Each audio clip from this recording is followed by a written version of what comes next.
warreen sasihilee jiru kana ofirraa hiiki sasihilee jiru kana narraatti deemi jedhe seexana diina keessaniin jabeessaatti mormaa sin dhiisee baqataa'edha kattiin kubbinaa sannu gugguu malee hin gugguu fi matsaafatu jedha gaafa kana gobachuu kee hidhamuu kee argee kottu jedhee harka saasa qulqulluu harka waaqummaa gaafa inni irra kaa'u ogummaa kee jalaa kaatee wal jettee qatti jedhee akka nama tokkotti wal jettee adeemte jedha galanni waaqayyoodhaaf haa ta'u.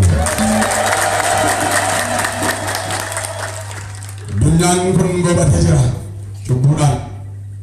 Dacheen kun addunyaan kun cubbuudhaan gobatee jira. Namoonni kun cubbuudhaan gobatanii jiru. Beekaasaa fakkaatu wallaalaasaa ta'u cubbuun dachee kanaa addunyaa gootessee jira. Jalaa ol jechuu dadhabee jira. Akka hin gobanneef qalbii jijjiirradhaa. Kiristaana qulqulluu kana keessaa gaafa qaddasan abboonni daaqurota achi wal harkaa fuudhanii mootummaan waaqayyoo dhiyaateera. Maal jijjiirradha? Maal jijjiirradhaa? Maal jijjiirradhaa? Qalbii moo amantii moo wayyaa moo caammaa jijjiirradhaa jedhan? Maaloo? Lakkisaa wayyaa jijjiirradhaa kottaa jedhanii? Maaloo jijjiirradhaa dharree? Qalbii keessan jijjiirradhaa. Naqalaa isuma qabdu yoo miiccatte gaariidha. Qabaannaan kun yoo qabaatte yoo bitatte gaariidha. Inaaftonni yoo lafatti of hin tumante gaafatti jijjiirratu. Maa inaafu malee moo waasin godhanati waaqa qulqulluu Goorgisii qabaannaan waaqa qulqulluu Mikaayilii qabaannaan gombisaan inaaftuu uraaleedha. Qalbii keessan jijjiirradhaa.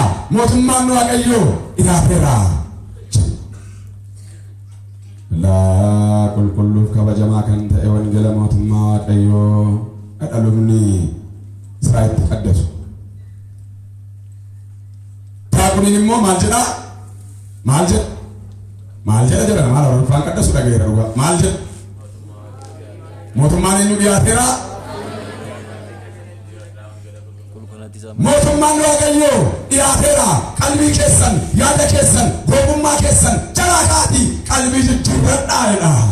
Warra qalbii jijjiirratee gara waaqayyootti deebi'u waaqayyoon nu haa taasisu. Arras addunyaan kun qalbii jijjiirratu taanaan, arras namni kun qalbii jijjiirratu taanaan gara waaqayyootti deebi'u taanaan gobattee madeemaa jirta. Addunyaan kun nama baay'ee gophesse, nama baay'ee teellaatti hambise, manfasii xongaa'idhaan nama baay'ee suuqii keessaa baasee kan inni jiraachuu dadhabu godhe. Manfasii xongaa'idhaan waliisaa balleesse. Kawaan dachee kanarra dabartee waggaa miliyoona jiraattu. Maal goota yeroo obboleessa kee gophessu?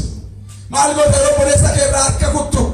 Maal goota yeroo obboleessa kee irraa akka inni tarkaanfatee kaleessa yoo suuqii qabaate darbee makiinaa hin binne biyya kee fayyada yoo makiinaa qabaate biyya kee fayyada yoo fookii qabaate biyya kee fayyada yoo jireenya bal'aa qabaate yoo doonna ta'e si dhowwate malee jireenyi immoo jiraannaan jaallatu jibbu karaa barbaadesi gaa baay'een garuu walli gobeessee walli fite gobaataa taasisee badduu walli baase. Dubartiin kun gaafa gooftaan keenya ishee ifu hidhaan ishee hiikame isheen sol jettee deemte. Dachee kana immoo cubbuun goobesse, afurri budaa goobesse, afurri xonqaayii goobesse jira. Sirri millaataa jiran sirri mitii sirriidha. Guyyaa sadii addana sin wajjin ture afur waan miti gaafa gubaa'ee deemnu manfasiin garaagarii kun afurri xonqaayii kun afurri budaa kun akkuma akkanaa iyyuu gubaa'ee garaagarii gaafa deemnu numa iyya dubbiin isaanii wal fakkaatama. Dachee kana goobessee jira. Mucaa namaa yaada isaa farra basaa ol labsiisee jira. Abbaa manaa fi haadha manaa mana tokko keessaa yaada isaa ol labsiisee jira. Abbaa fi ilmaa yaada isaa ol labsiisee jira. Mana tokko keessaa haadhaaf intalli yaadni ishee wal dhabaadha. Maaf goobessee jira waan ta'eef. Yoo isheen bala siyaada geette lakkii dhaqeen qalamii kana kuulii kana bitadheen dirree gabaa deemaa itti isheen immoo lakkee mucaa koo bataskaana dhaqii dhaqee qaddasiisii dhaqee faarfadhu lakkee maal taatee ittiin jetti sadargaggeessaanis isheen urbaanis. Yoo lapheen ishee kan waaqayyoo hin taane goobattee dachee biyya lafaa keessa sokkitu maal ta'u qalama bittee kuuliidhaan of balleessitee sagaleessa quba ishee nyaata ishee bareechee waaqayyoo uume. Idibattee gaafa kaatu mucaanti bareedduun Ifamana godha malee saree maal nyaachaa olte fakkaata? Maal jettan saree maal nyaachaa olte fakkaata? Maal jettan? Maal jettan? Saree dhiigaa dhugde. Maal gootee uruu qabattanii garammatu garuma facaasaa dabinoo kana addaan gaatanan gabaa kana keessa qayoo isaarraa fakkaachuu dhiisuu dandeessu. Saree raqa dhugaa olte fakkaatti mijaanti bareedduun Waaqayyo bareechee kanume ofii mashee balleessite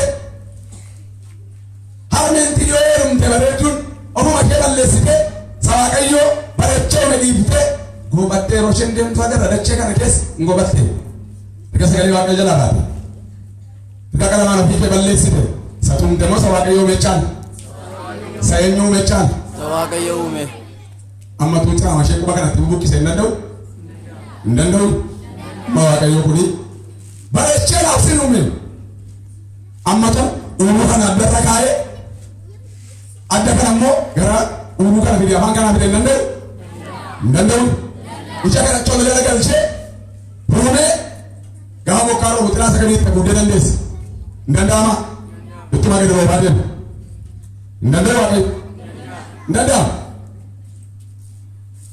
Mataas miila gochuu miila tuutaa gochuu hin danda'a. Dhimmi isa dorgomu jiru.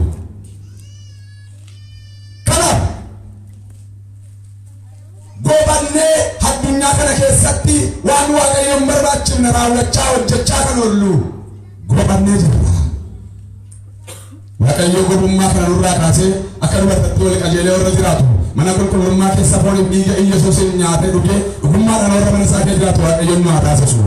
Biyya keenya Waaqayyoon nu haa eebbisu.